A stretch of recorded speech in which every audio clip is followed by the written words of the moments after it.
All right, I just finished up grading the homework with the free body diagrams on it. Maybe we'll have a look at that and then see if you got questions on, just general questions on some of that homework. Remember, we don't have any school on Monday. And then Tuesday we'll go over the homework in some detail there.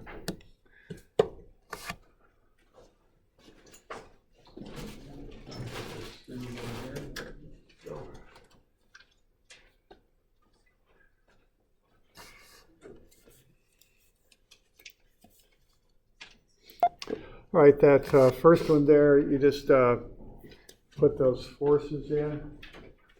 A lot of them you're given, so you got that wind force on the side, you got the weight at the center of gravity. So you can start with those, the wind force, the weight. You're going to have these reactions over here at the fixed support. So there's three of them, RAY, RAX, and the reactive couple, reactive moment, whatever you want to call it. And then you got this cable force, and that's going to be at 18.4 degrees. You'd want to do the trig on that because you're given the dimensions, 1 meter by 3. Okay. So we doing all right with that? Okay, that's just that homework I'm handed back here. Okay. The next one there, we got a pin joint, so two reactions there. You got the weight, and then you're going to have this force. Now you got a 20-degree ramp, so 90 minus 20 gets you to 70 degrees for the force. Okay.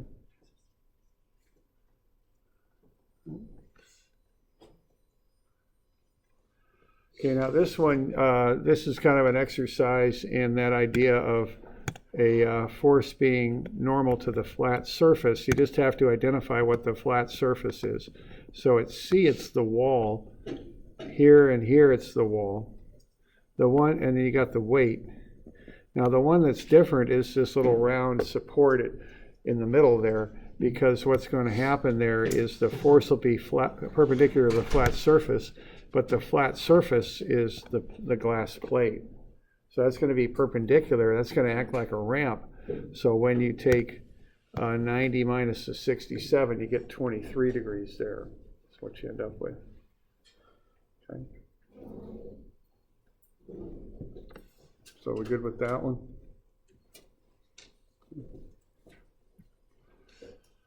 Okay, that pipe, they're all 60 degrees. You got 6 points of contact, and they're all going to be 360 degrees in a circle, so they're all equally spaced, so 60 degrees apart, each one. Okay. So I did want you to label the angles on these, because they're important. I mean, you need to know the angles on the forces so you can develop an equation to solve. So you need to do that. Okay. Okay, last one there, you've got the roller there, gets a vertical force. You've got a pin joint at A, so you're going to have 2 forces there, plus the motor introduces a couple. So, and then you'll have the weight at the center of gravity. Okay.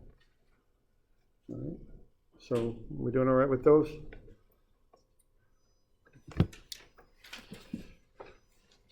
All right. All right, so that's just a little run through those. All right, now I've given you some others to be working on here. I won't go into these in great detail, but if you have questions on them, I'll take them. Let's see.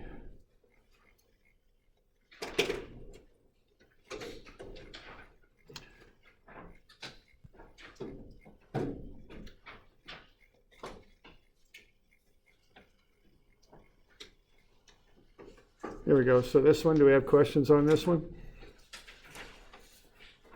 You want to get to that free body diagram, and you've got 3 independent equations you can generate with statics. So I think the 3 equations are going to be this. This is the simplest ones that I can think to generate. Okay. And then you're given the fact that RB is 3,000, and unfortunately that is a little bit complicated because you're going to need Theorem of Pythagoras there. Okay.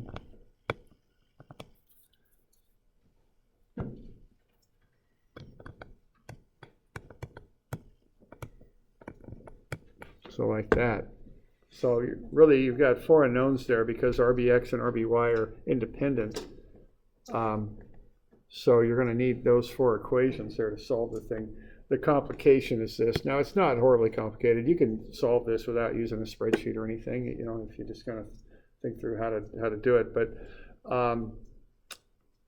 But also you can use a spreadsheet, okay? Because when you run the MB equation, you're going to be able to relate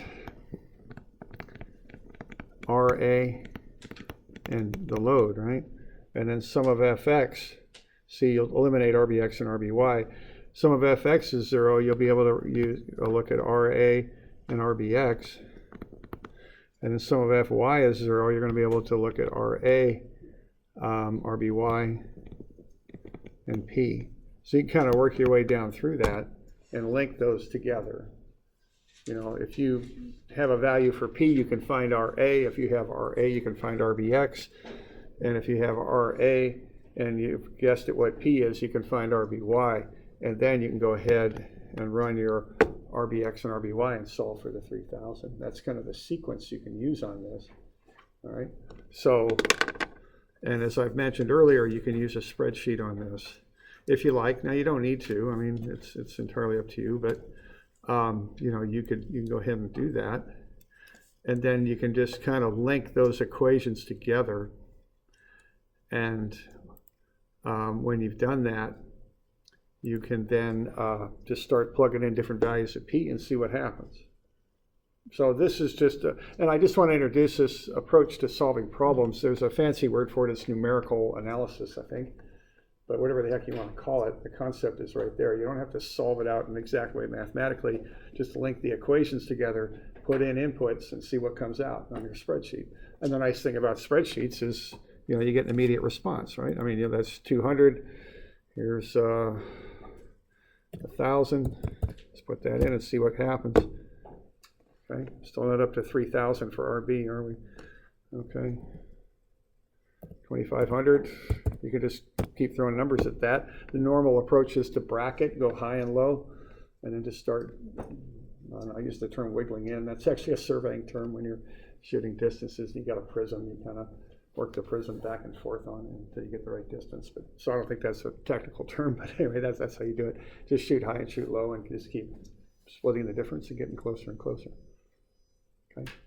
That's one way to do it, but you know, you can solve this. Actually, this is a fairly straightforward solution mathematically too. You know, if you use the standard kind of theoretical approach, you can figure it out pretty quickly if you like. All right. So do we have any questions on that one?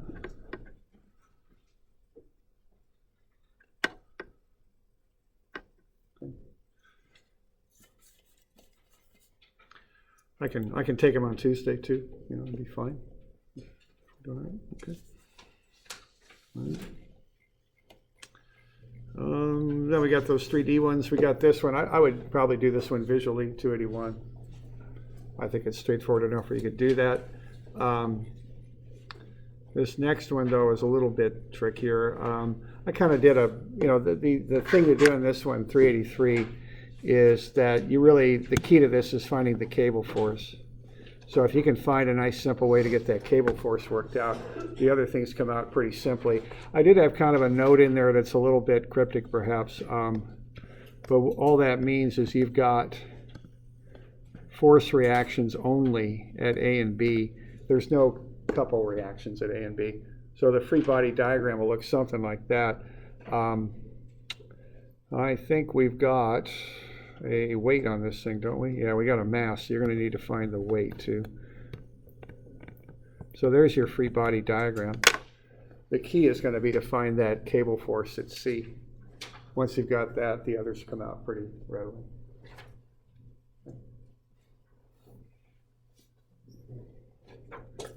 And we can go over that in detail on Tuesday also, if you like. So, you got any questions on any of that stuff?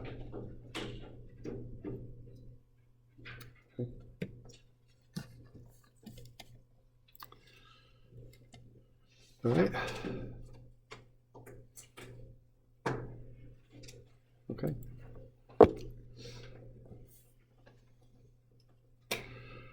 All right, so that's a bit on that. All right, now the example we've gone over here in class with this mast on a boat, that's probably the best model you have for solving that homework problem we were just looking at. So there it is. So we want to find the coordinates of the points. I'm on 472, I think. And then you want to come up with force vectors. I would go through this formal vector process.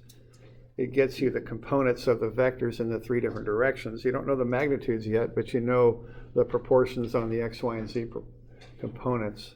So once I got that far, what I like to do is put the vectors in their appropriate locations in the method I'm showing there, because that makes it clear which force is going which direction. Okay, so I like to do that. Okay. So, all right. So once you've done that, you get a good free body diagram drawn, then you can start to figure out how to approach it. And I think of this kind of in 2 different ways. One is more of a visual approach. The other is a vector kind of power through it approach. So you could do it either way. It doesn't really matter. Whatever way you're comfortable with is fine. All right. So again, notice how I've kind of shown the forces at D and E. I've broken them up into the components and have them going in different directions.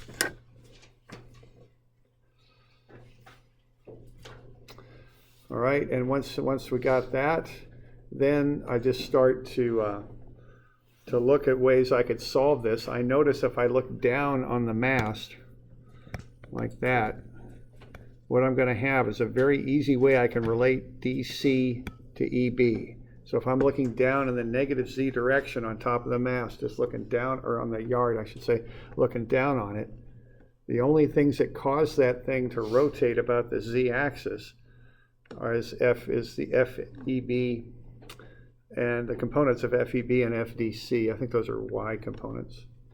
Okay. And once I've got that, I can just use a moment equation and set up a ratio between the two. So I went ahead and did that. Sum of MZ is 0.491 FEB times the distance from the mast, 2.5 meters, minus 0.546 FDC times the distance from the mast there, 2.5 meters. So that gets me FEB as 1.11 FDC. Okay. Now, if I can come up with a second equation that involves EB and DC, I can solve that out as long as it doesn't have any other variables in there. And sure enough, I can look down the mast, down the x-axis, like that. Look at point A, and what I'm going to have are these forces here are going to, those 2 cable forces that we're just looking at, they're trying to pull the mast like that. What they're doing, they're counteracting the wind force that's doing that. Okay. So once again, I can come up with a second equation here that only has DC and EB in it, okay? So I do a sum of MAX equation, and I get negative 2.5 FEB times negative 2.78 FDC plus the moment caused by the wind there, the 9360. And I can go ahead and plug in this value into that value there for FEB. I can solve for FDC, come back and solve for FEB. Okay. So once I've got those cable forces, I'm in pretty good shape. But I have to kind of creatively visualize that and come up with moment equations I can use to solve for them. All right. So are we doing all right with that? Okay.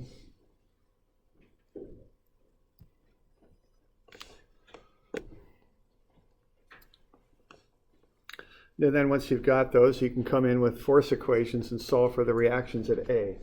So once you have the cable forces, you can do force equations and solve for the reactions at A.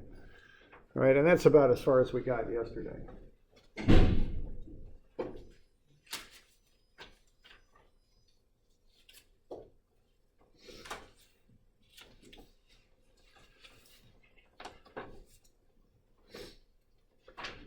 All right, now the other way to do it, I'll show on the next page.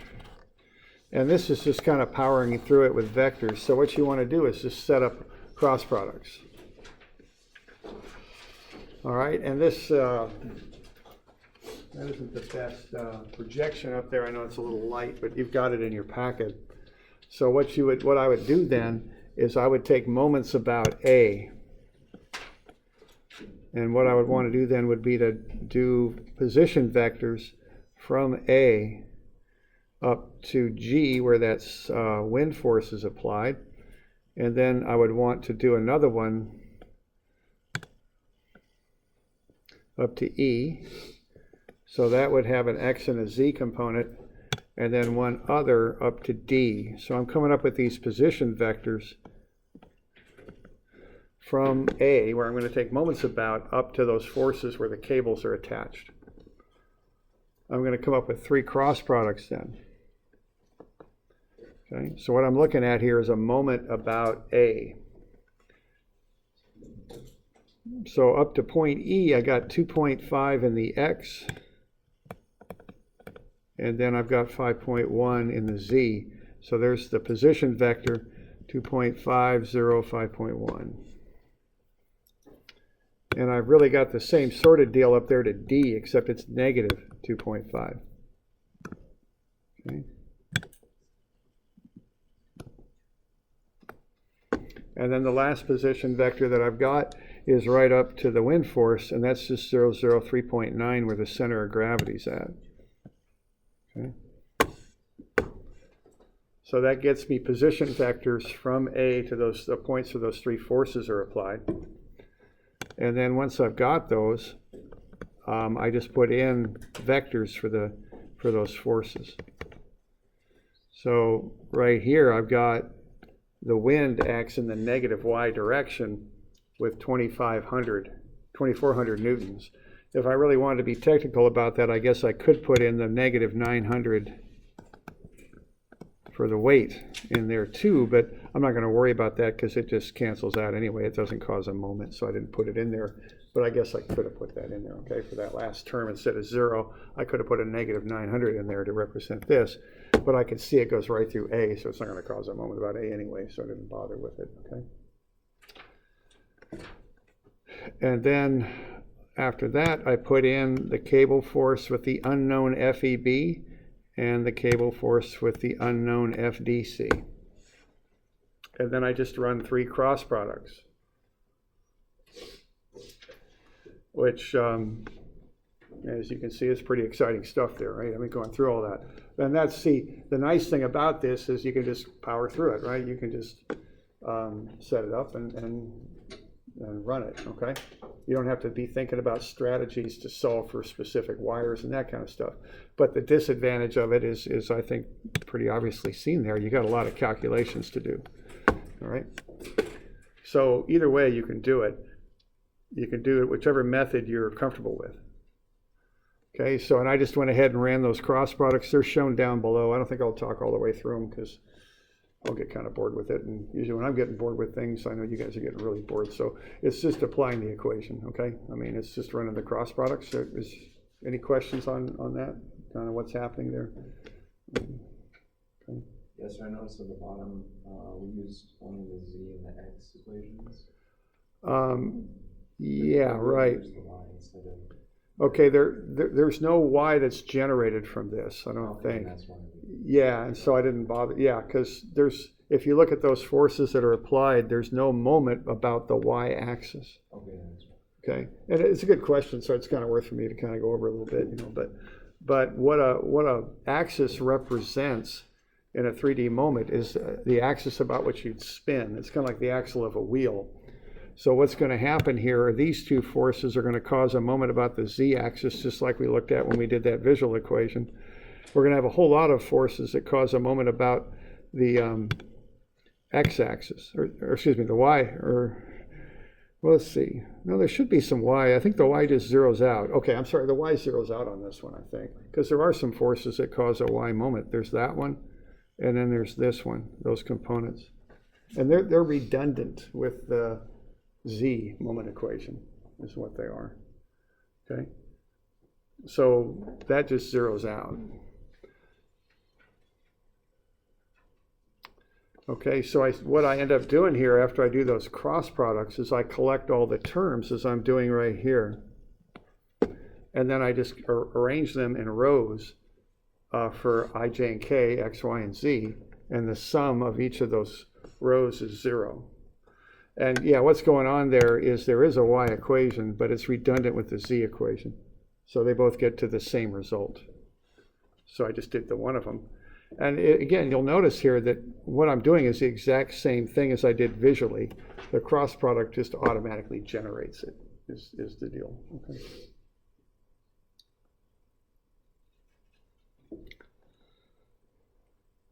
So do we got any questions on that approach? Just run the cross products one at a time. Okay. And then you can put it into a matrix with an x row, a y row, and a z row, and just solve out the matrix. And you're just doing the same thing that we did visually. It's just automatically generated when you run the cross products by doing a moment about A. So 3 cross products there. FREB crossed with FEB, RDC crossed with FDC, and RG crossed with the force at the center of gravity. Okay.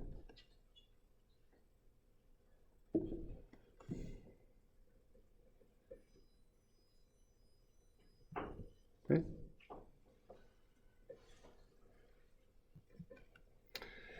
And then once you've got that worked out, you get FEB and FDC. Then you can go ahead and run the sum of fx, sum of fy, and sum of fz equations, just like we did before, and get the reactions at A. So that's how that would work.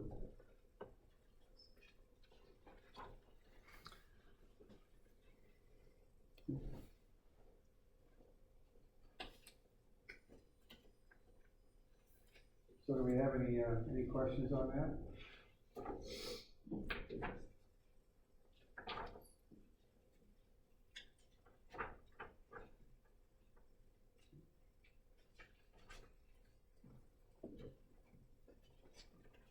All right, so that's a bit of equilibrium there, okay? 2D and 3D. And that's something you'll see over and over again, you know, in the next 2.5, 3 years.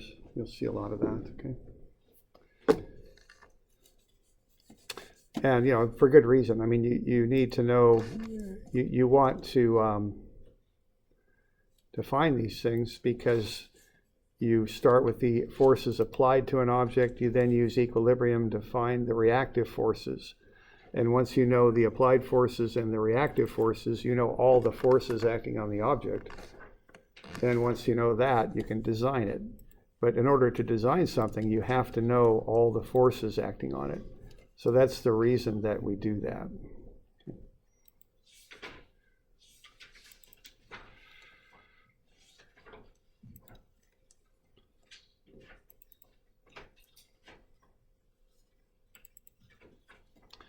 All right, so I guess we're on to the next one then, if we don't have any questions.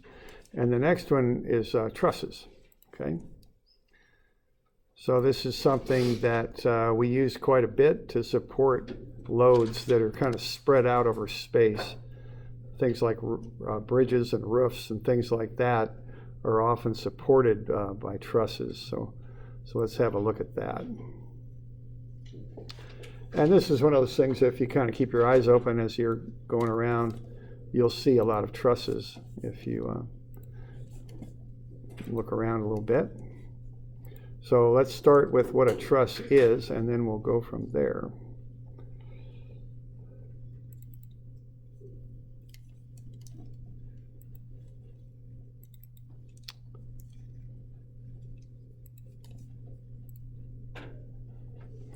All right, so there's a truss on top. That's a roof truss. So what you have with a truss is you've got long, thin, what are called members. Beams are always horizontal, or generally speaking, so you can't really call them beams, so they call them members. And they're joined into triangular shapes. That's basically what a truss is. The assumption on a truss is that the load is introduced only at the joints, which, you know, may or may not be the case with this truss, but that's the assumption you make when you analyze it. And, you know, again, keeping in mind that what we deal with are models, not real true, always truly exactly what's happening, but we use our models, and then we analyze things, then we put safety factors on there as we need. So there's a nice pretty truss there. You know, that's obviously part of the architecture of the building, right? That's a roof truss that's supporting that roof. And they've chosen to expose it to, you know, to look good, okay? The architect decided to do that. I don't know about that, but that's a truss sitting on top of a store.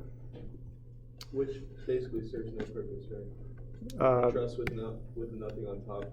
Yeah, right. Supporting the load. That's just I think that's a good point. Yeah, I think from an engineering perspective, it serves no purpose. From a marketing perspective, it probably does. Yeah, and that might be like a Lowe's or something. I don't know. It's not Lowe's. I'm not sure. I don't think it is a home store, but yeah, that might make sense on like a home store or something. But I'm not quite sure. But that's probably their little decorative element. Yeah, that's about it. Yeah, it doesn't do anything, right? It's just sitting there.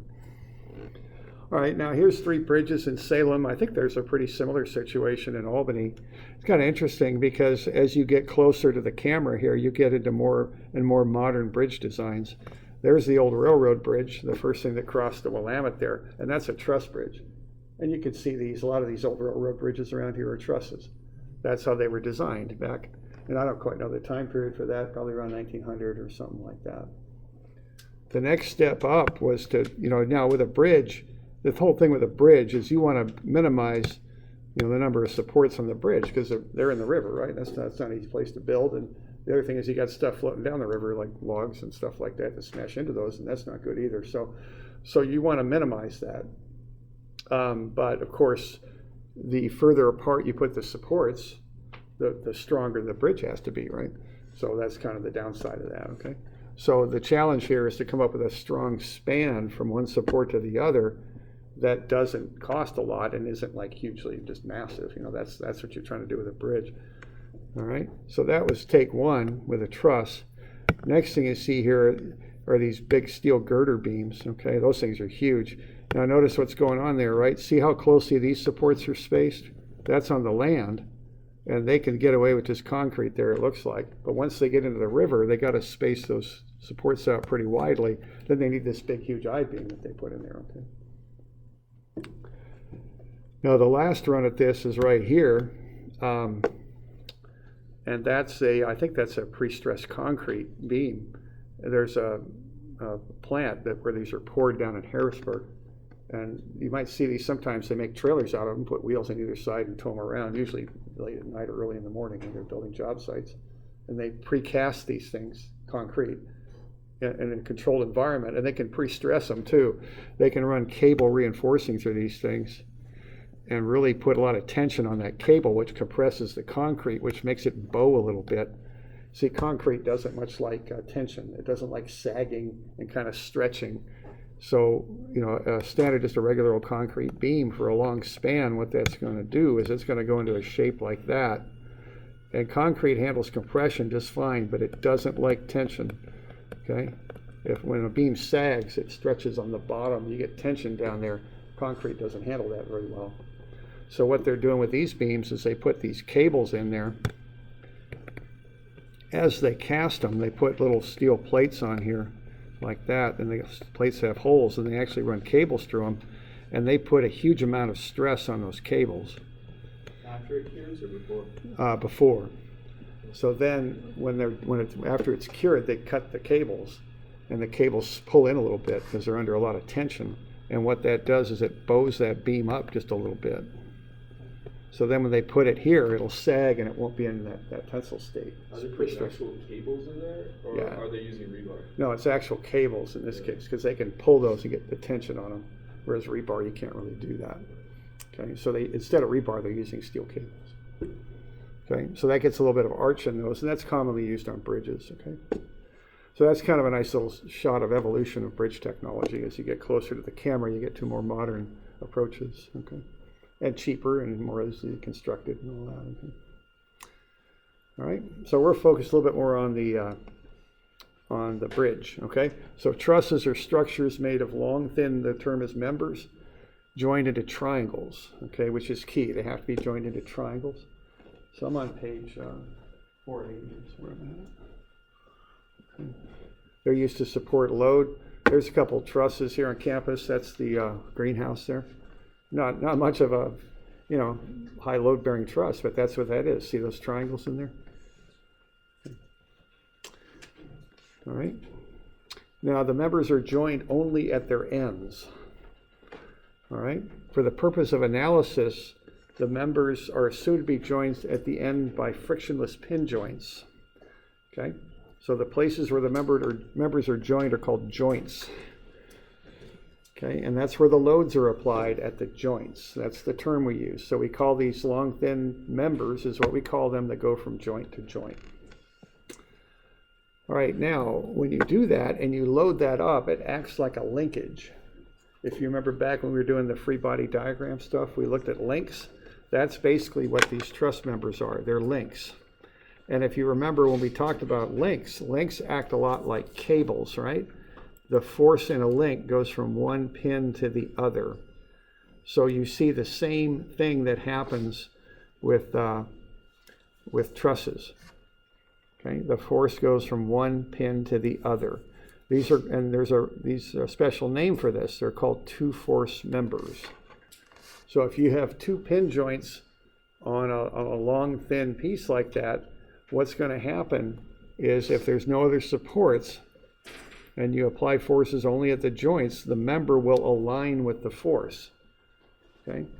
So if you have forces in that orientation and no other supports on the member and you pull on it like that, well, it's just not going to stay like that because it's got a moment applied. So what it's going to do is align itself to the forces. So it'll just kind of end up doing that, okay? If there's no other supports. So that's the load that these members can carry. All right? So what's going on with that then is you end up with loads in these members that are either all tension, in the case in which they pull, or all compression. And that is easier to design for. If you don't have loads that are going perpendicular to the member like that, which are shear loads, the design's a little easier, okay? So there's the Salem Convention Center. They use two-force members to support the roof. Look at the connection there. Those are pin joints. There's no loads applied other than at the base and up at the roof. And that allows them to design those members long and slender like they are, because they don't have to worry about shear as much. Okay? So that's what's happening there. Okay, here's the bridge in Jefferson that goes over the Santiam River. And this is back kind of old school. It's kind of hard to see that thing. Maybe you see it there. See that big old rivet? Look at that thing. That thing's huge. And it's hard to see it. The light just isn't right. But it's right there. That's actually like a big bolt that's run through some of that truss. That's how they used to make the joints. Okay? And the purpose there is to use a pin joint. That's what they want.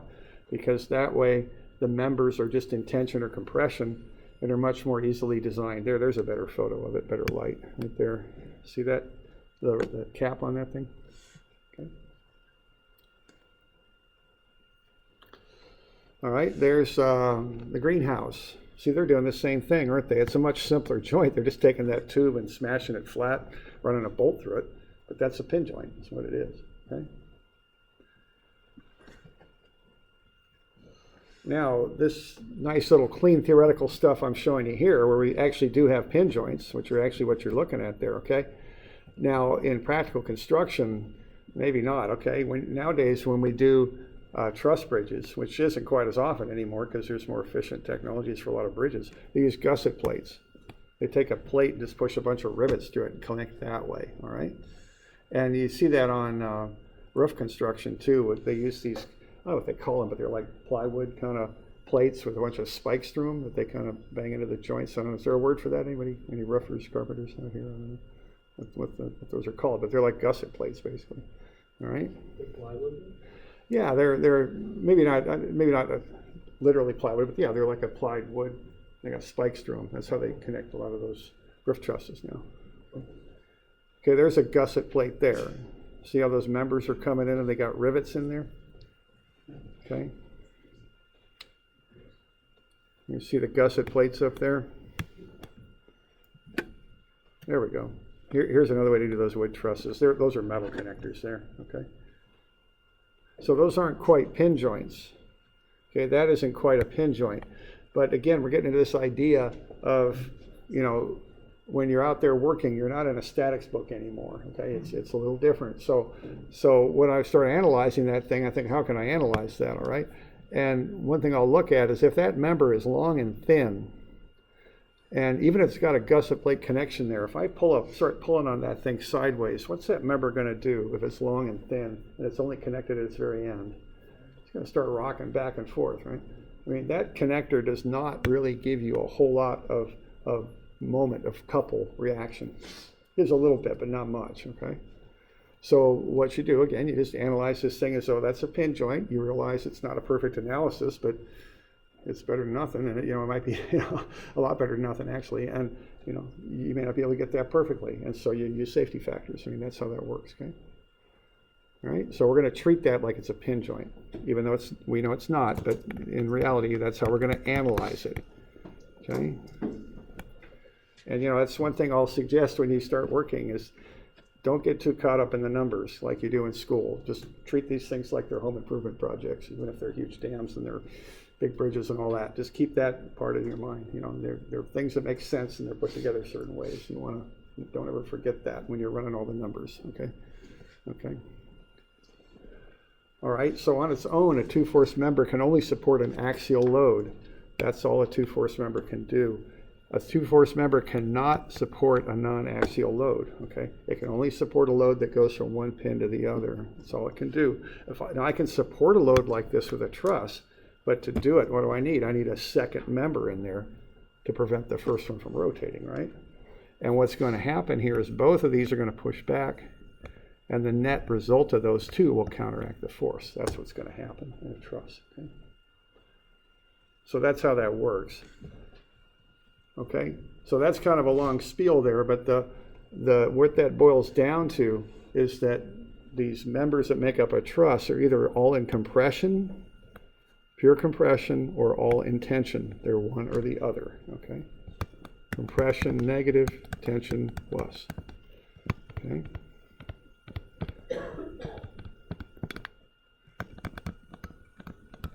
And the force goes from one joint to the other. That's what the force does, okay?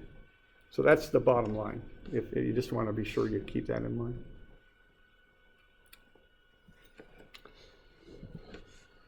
Okay, so when we analyze these, there's different ways we can do it. Now, the first thing is to kind of, when we analyze these things, we analyze them in a way that seems a little counterintuitive. We look at what's happening to the joints. So our first analysis on this is called method of joints, in which case we're looking at what the members do to the joints. Okay, and this is the little phrase here. And I even remember when I was in school repeating that to myself a couple of times, or more than a couple of times, just so I get it straight. Tension pulls on joints. Compression pushes on joints. Okay? So if I have that truss there and I'm loading it as shown, what do I have there with those arrows? What can you say about member BC? Is it in compression or tension? Yeah, it's compression. It's pushing on the joints. How about the one down below? Compression or tension? It's pulling, it's tension. So you can even kind of correlate that. If that were a beam, and I really exaggerate how it's going to deform when it's loaded, this side's going to be in tension, right? Because it's stretching. That's top side will be in compression. Truss acts the same way, right? But what we're really focusing on is the arrows on the members, okay? So we're going to do method of joints, and I think we'll probably do that next week, but we're going to focus on what the members do to the joints, okay? Now these complicated trusses, we want to know if they're statically determinate, which means we can solve them. So there's a little equation for that, of course. We always have our equations. If the members plus 3 is equal to 2 times the joints, J means joints, not like a Y unit vector, it means joint. It's statically determinate, and also it's stable. Okay. If M plus 3 is less than 2J, it's unstable. It won't stand properly. And if M plus 3 is greater than 2J, it's statically indeterminate. You can't solve out all the members. Okay? So that's the little equation you can use to look at the truss and how you can solve it. Okay? So the trusses we're working on, they're going to be that way. Okay? The members plus 3 will be 2 times the joints.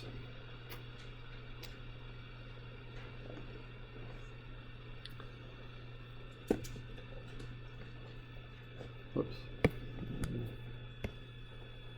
There we go. All right. Okay, so we're going to use the method of joints. Now, last thing I'll mention here is always find the reactions on a truss. Now, there's some variances to that rule, but quite often it's a mistake to try and solve out a truss without knowing the reactions. You have to know enough forces to solve out the truss. So you want to find the reactions first. And then you start to go in, and what we're going to do here on probably be Tuesday or Wednesday, because we don't have school on Monday, we're going to go in and find the forces in all the members of the truss so that we can then design them to support the loads. Okay, so that's what we'll do next. All right, so it's about that. I don't think we got to anything where I'll give you any more homework. So we got just for Tuesday, we just got those 3 things, right? The handout problem, everybody got a copy of that from 2 days ago, I think. I've got some, I think, if you need one. And then those 2 3D problems.